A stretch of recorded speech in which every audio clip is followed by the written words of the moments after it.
Oh, with iPhones, Chromebooks, iPads, you name it, social media, video games like Fortnite, many parents are really struggling with how to minimize or even try and restrict their kids' online activity. And joining us this morning with some tips, our online security expert, David Papp. And yeah, you know, my kids are at an age now where it's almost sort of like I've given up. They're 17 and 15, so it's sort of like you're going to do your thing. But when you've got the smaller kids, I mean, it really can take over their lives in a lot of ways, right? Oh, absolutely. It's the ultimate babysitter. Exactly, and it's good in that way. And I mean, we say it facetiously, but it can get right out of hand. I mean, we can talk about sleep issues, we can talk about homework, all kinds of areas, right? Yeah, absolutely. What are the big areas that you're worried about?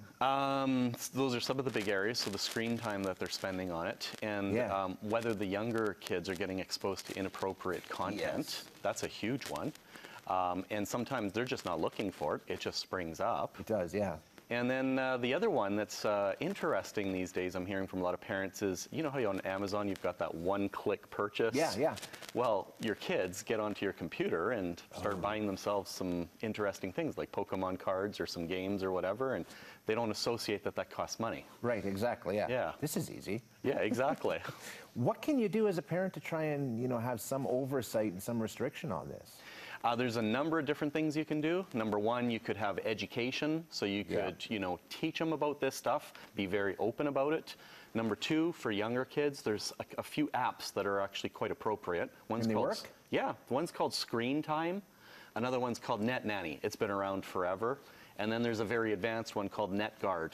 Those are some apps that you should check in. You can limit the amount of screen time they have. You can make it so their device doesn't work between certain hours. Okay. So they should be sleeping, they should be doing homework, that kind of stuff. Another big thing that I think a lot of people should do, and this is not just for kids online, but in general for protection, is you should enable alerts on your credit cards.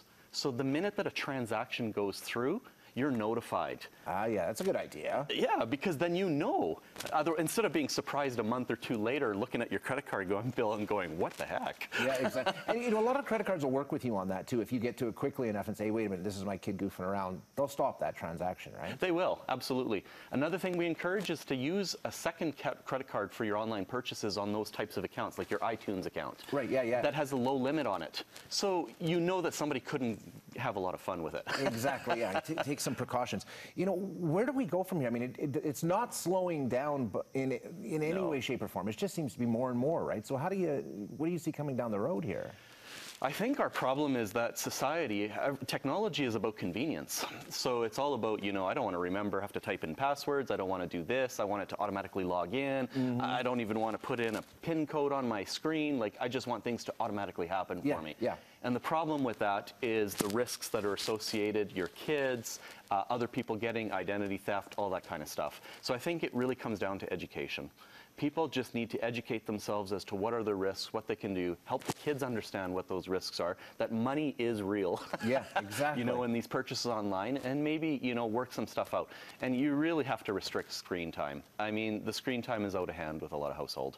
And basically, doesn't it come down to, you can put all those precautions in place all you want, but the second you give that kid a phone, you've lost control, because they are going to get into areas. I mean, no matter what you do, there are ways around, and these kids will find it out at school and that sort of thing.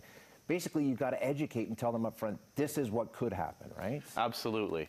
I do recommend that you still make use of those apps like Screentime and Netnanny to protect, but you are correct, they're going to find a way. They will, exactly, yeah. So speak to the kids. Let them know what they could find. If you can follow David on Twitter or check out his blog, and davidpapp.com. More information there. Stay tuned. We're back right after the break.